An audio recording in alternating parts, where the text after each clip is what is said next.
Il existe des visites officielles qui relèvent du protocole, et puis il y a celles qui racontent un changement d'époque. L'arrivée ce lundi à Alger du président du gouvernement espagnol Pedro Sánchez appartient incontestablement à cette seconde catégorie. Derrière le tapis rouge déroulé à l'aéroport Houari Boumedienne, derrière les honneurs militaires et les poignées de main, se dessine une réalité beaucoup plus profonde, celle d'une Méditerranée qui se réorganise, d'un équilibre régional qui se redessine et d'une Algérie dont le poids stratégique n'a jamais autant compté dans les calculs européens. L'histoire possède cette étrange ironie.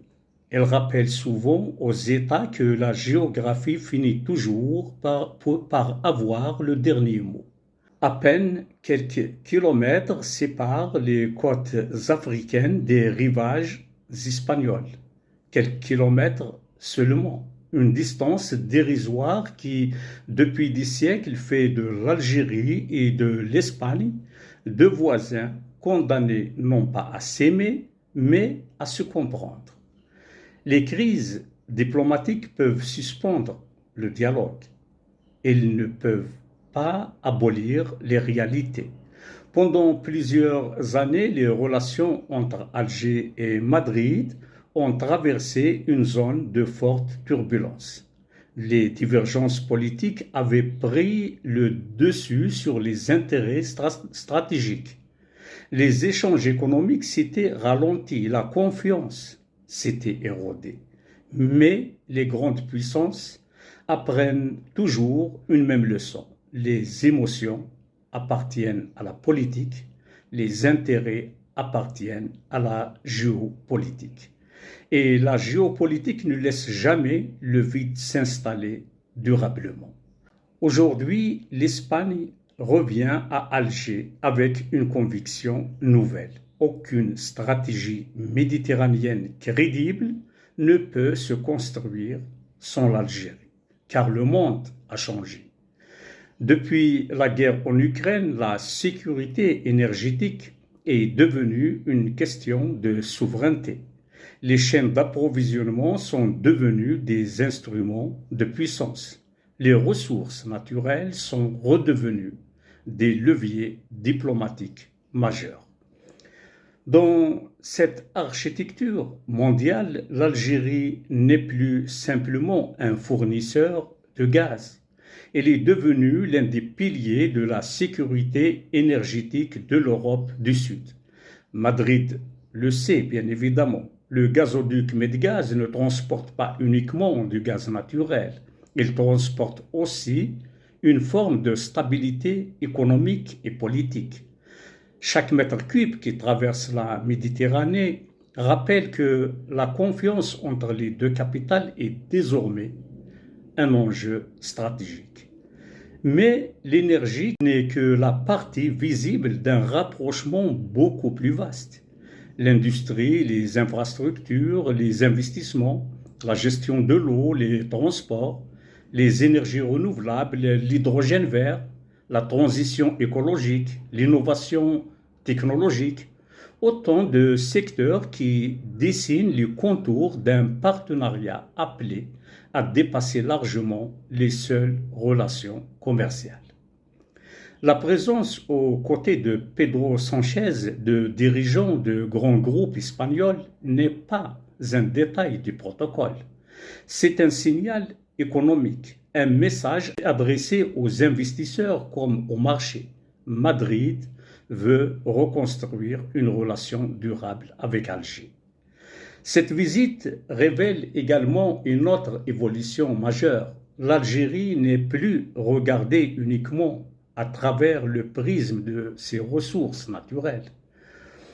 Elle est devenue un acteur diplomatique incontournable dans les grands dossiers régionaux, le Sahel, la Libye, la lutte contre le terrorisme, la sécurité en Méditerranée occidentale, l'immigration irrégulière, la coopération africaine, le dialogue euro-africain.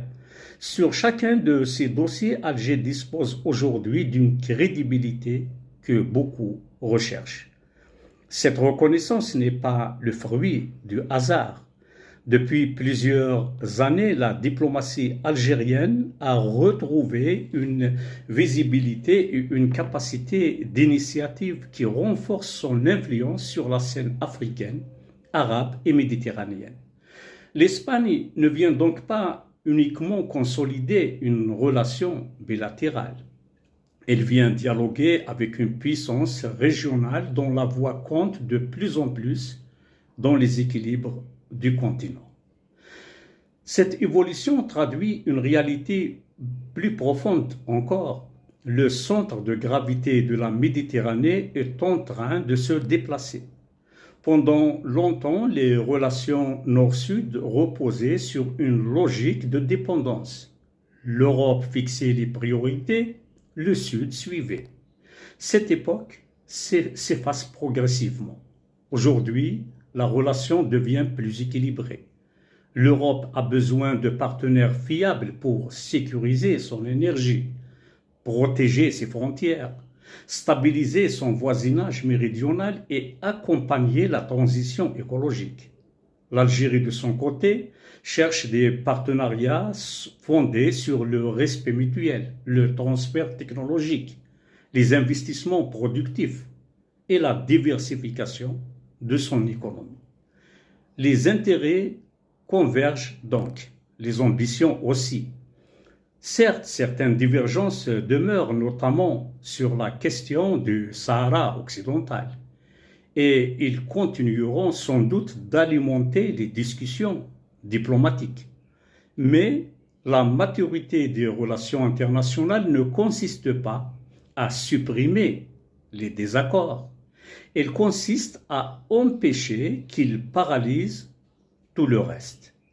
C'est précisément ce que symbolise cette visite. Le dialogue reprend sans renoncement. La coopération progresse sans effacer les différences. Les intérêts communs prennent le pas sur les tensions du passé. À l'heure où les rapports de force internationaux se recomposent, où les puissances redessinent leurs alliances et où la Méditerranée retrouve une importance stratégique majeure, l'Algérie apparaît plus que jamais comme un partenaire incontournable. La visite de Pedro Sánchez en est l'illustration.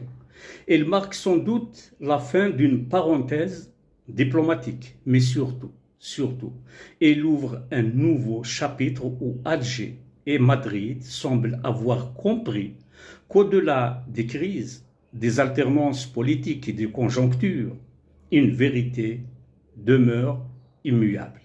La géographie rapproche les peuples, les intérêts les unissent. Et lorsque la géographie rencontre enfin la lucidité politique, ce sont parfois les équilibres de toute une région qui commencent à changer. Au revoir.